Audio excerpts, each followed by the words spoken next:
Magandang umaga po sa ating lahat mga kapatid. Sumasa inyo po ang kapayapaan at rumaragasang pagpapala na ipinagkakalob ng Panginoong Diyos na buhay po sa atin, mga bagong kakilala, mga kamag-anak at mga kapitbahay. At muli nagpapayag po ako ng mga mensahe aral mula po sa Ebanghelyo sa banal na kasulatan ayon sa kapangyarihan ng banal na Espiritu ng Panginoong Diyos. At dito, liwanag ko lang po mga kapatid na hindi po ito movie, hindi rin po random na makikita po ninyo sa akin, kundi ito po ay mga ginintoang aral mula po sa Ebanghelyo sa banal na kasulatan. At ito po ay pagbulay-bulayin natin at magsilbing pagkain ng espiritual na ating pamumuhay. Amin po ba? At dito, kung mayroon po kayong mga banal na kasulatan dyan mga kapatid, ito po ay makipagbukas po kayo sa akin sa banal na kasulatan sa Lucas chapter 12 verse 15, at sa wala pong Bible po dyan ay makinig at pagbulay-bulayin po natin ano po ang mga salita na bilang paalala po sa atin ng Panginoong Diyos na buhay. Umpisan ko na po. Dito sa Lucas chapter 12 verse 15, sinabi niya ng Panginoong Diyos na mag-ingat kayo at magbantay laban sa lahat ng kasakiman, sapagkat ang buhay ng tao ay wala sa kanya kasaganaan ng kanyang mga ari-arian. Amin po ba mga kapatid? Papuri at pasasalamat ko sa Panginoong Diyos na buhay. At ito po'y sa kanyang pagkasulat at pagkabasa, at ito po ay nahayag naalaman po natin mga kapatid, at sana ay samahan po tayo ng banal na Espiritu ng Panginoong Diyos na buhay upang madali po natin maunawaan. Ito po ay mga patalinhaga at patama po sa atin. Ano po?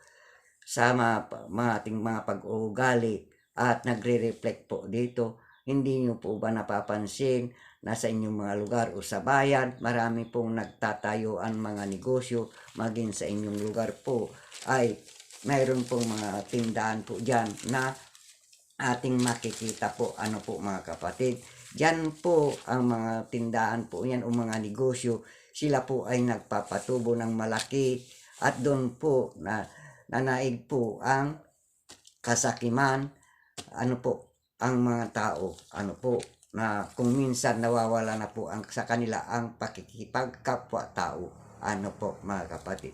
Ganon din po tayo, maski wala pa naman po tayong negosyo o wala naman po tayong trabaho, andyan pa rin po ang kasakiman sa puso, isipan po natin, dahil ano po, sa mga pangangailangan natin sa buhay, nakagagawa po tayo ng mga kasalanan na hindi natin na sinasadya. Ano po mga kapatid? At dito sa sinabi po niya na tayo po ay magbantay. Ano po ang babantayan natin kundi ang ating mga sarili, na magpinag-iingat po tayo sa lahat ng uri ng kasakiman.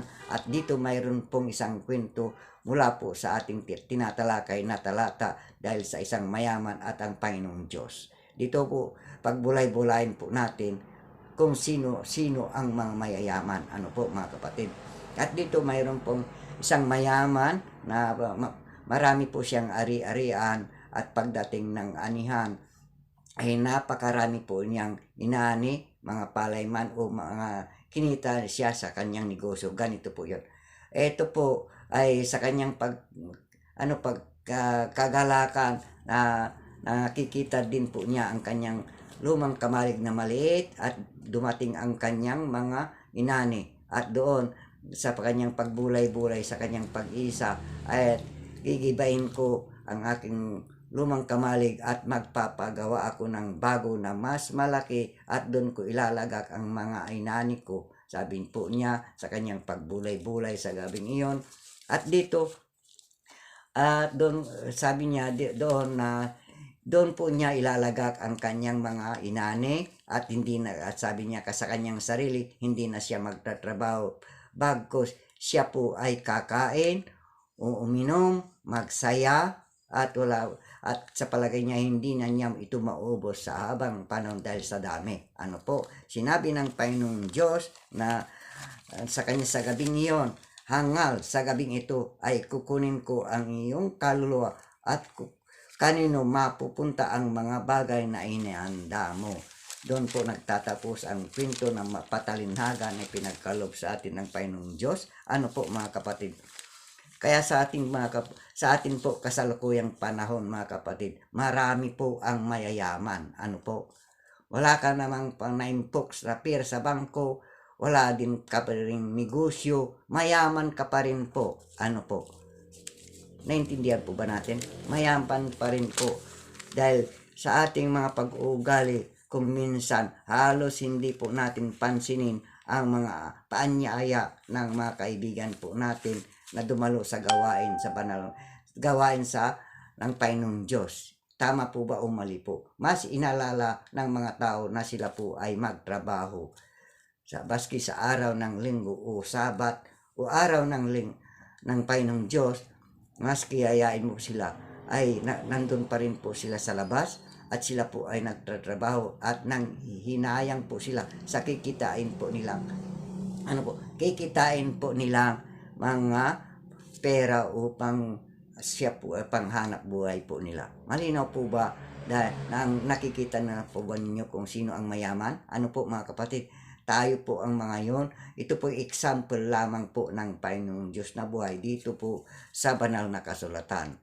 Ano po, kaya nga sinabi ni Apostol Pablo o ni Panginoon Diyos dito sa Lucas chapter 12 verse 21. Dito malinaw po dito na sinabi po niya na ano po, sa Lucas chapter 12 verse 21, gayon nga ang nagtitipon ng kayamanan para sa kanyang sarili, subalit hindi mayaman sa Diyos. Hallelujah, amen.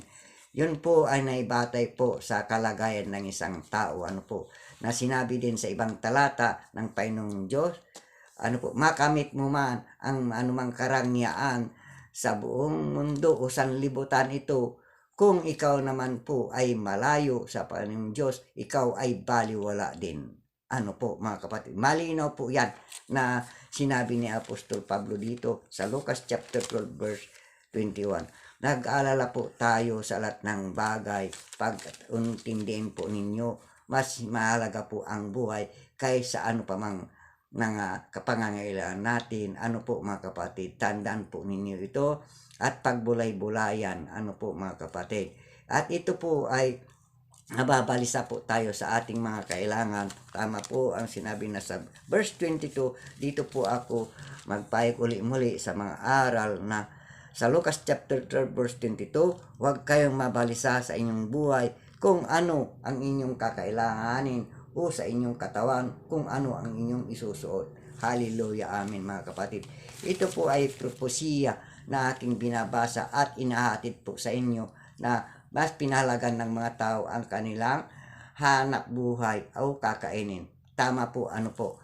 Dahil kung sa inyong pagkaisipan, saan tayo kukuha ng pagkain sa araw kung hindi tayo magkumayod? Hindi.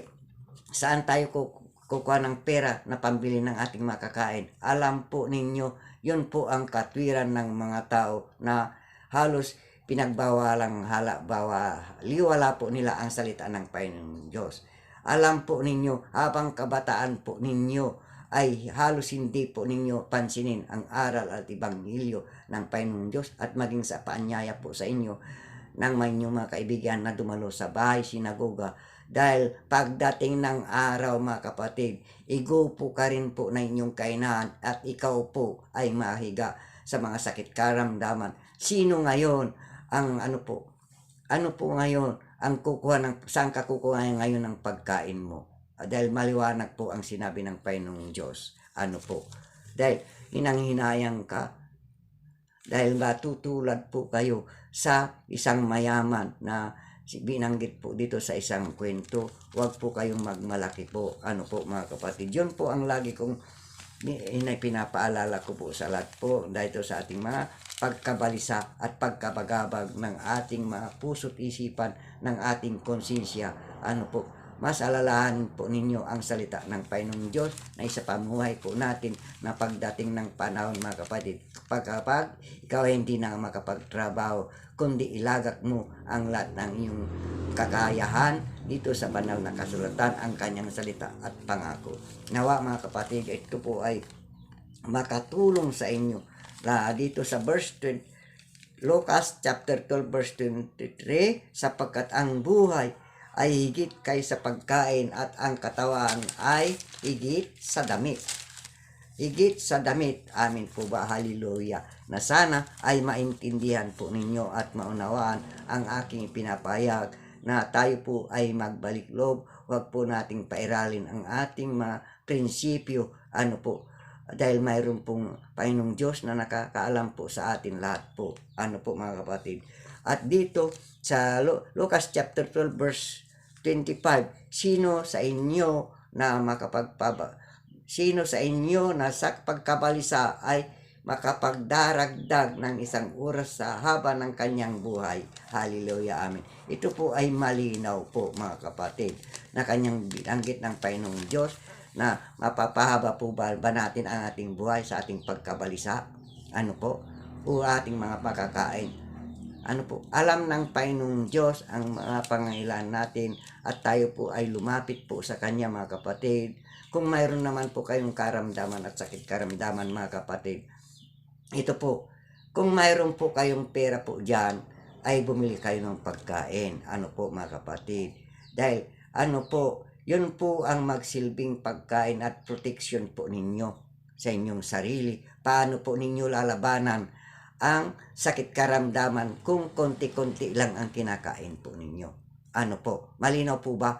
Hindi pa na, kung maalala po ninyo, si Propeta Isaias sa bundok, doon po siya nagtago dahil nagbanta ang isang hari na siya ay papatayin dahil lahat ng kanyang mga sinasabi na propesiya ay nagkakatotoo po. Ano po, mga kapatid? Dito, sinabi niya, hinatidan po siya ng pagkain ng isang ibon sa umaga, tanghali at hanggang sa panghapon. At sinabi ng Panginoong Diyos sa kanya, kay Isaias, kumain ka para may lakas ka at panglaban mo. Ano po? Ibig sabihin, kumain ka para lumakas ka, para mayroon kang laban. Ganon po kasimple lang po ang mayroong sakit karamdaman sa atin po. Ano po? Kung ang yung pera po, kung wala naman po kayo pera, madali pong hanapin po yan. Ano po? Maski konti-konti, mayroon. Basta ang mahalaga, kumain po kayo para mayroon kayong laban sa gabi, sa buong magdamag po sa buong maghapon. Para malabanan po ninyo ang mga ibinabato ng kalaban. Ang kalaban po natin ay mga sakit karamdaman na ating nararamdaman sa ating sarili. Yan nga sinasabi ng Panginoong Diyos na hanapin mo muna ang kanyang kariyan at ito po ay may dadagdag sa inyo, sa inyong pangangailangan. Dito na po na sa Lucas chapter 12 verse 31, sinabi pa niya dito, hanapin ninyo ang kanyang kariyan at lahat ng mga bagay na ito ay ibibigay din sa inyo. Hallelujah, amen, mga kapatid. Doon nagtatapos ang aking minsay na ihahatid po sa inyo na sana ay makahatid aral po ito at matuto kayo at pagbulay-bulayin po ninyo ang lahat ng bagay na nating napag-aralan at magsilbing pagkain ng spiritual nating pamumuhay. Ano po, mga kapatid? Paalala ko lang po, mga kapatid, mas higit na tayo po ay magkomunikasyon sa Panginoong Diyos. Kung ikaw naman po ay makasarili, andyan ka lang sa loob ng pamamahay mo. Paano mo papupurihan at pasalamatan ang Panginoong Diyos na buhay kung lagi kang makasarili? Ano po? Yun po ang katanungan sa bawat isa po sa atin. Ang pagsamba ay yun po ang tunay na kaluhugan ng pagkilala sa Panginoong Diyos. Sumamba ka, umawit ka, at kantahan mo siya. Maski hindi dinidinig ng Panginoong Diyos ang panalangin mo, kumanta ka, maski hindi mo alam ang kanta, kumanta po kayo, o kaya sayawan po niya. Sayawan po ninyo ang Panginoong Diyos upang mapaglubag ang kalooban ng Panginoong Diyos sa atin po para dinggin po niya ang ating panalangin. Ano po, mga kapatid? doon po sa bahay sinagoga, ito po ay tipanan ng mga tao para po sila po ay mikipagrelasyon, mikipagkomunikasyon sa Panginoong Diyos. Doon po sila nagpapuri at nagpapasalamat na praise and worship. Doon po bumababa ang banal na Espiritu ng Panginoong Diyos sa bawat isa po sa atin. Pinapaunawa ko po sa inyo, huwag po kayong makasarili, kilalanin po ninyo ang inyong mga sarili at sa Panginoong Diyos kung sino kayo at kung sino naman po ang Panginoong Diyos. Kung ayaw po ninyo sa Panginoong Diyos, Diyos pa rin po siya na siyang nagbabantay sa lahat ng ating ginagawa, mabuti man o masama ang ating ginagawa. Ang Panginoong Diyos na po ang nakakaalam ng lahat ng bagay na ating ginagawa. Ano po? Kaya papuri at pasasalamat ko sa Panginoong Diyos na buhay at andyan po kayo na nakikinig o nanonood sa akin. Bagat wala naman po ako may pakita na anumang bagay dito na magandang tignan kundi mga aral at ibanghilyo, at papuri at pasasalamat ko sa Panginoong Diyos na buhay. At ito po ay natunghayan po ninyo ako muli. At mga kapatid, papuri at pasalamat at nawa ay gabayan kayo ng banal na Espiritu ng Panginoong Diyos at kayo po ay iingatan po niya. Salamat mga kapatid. Bye-bye!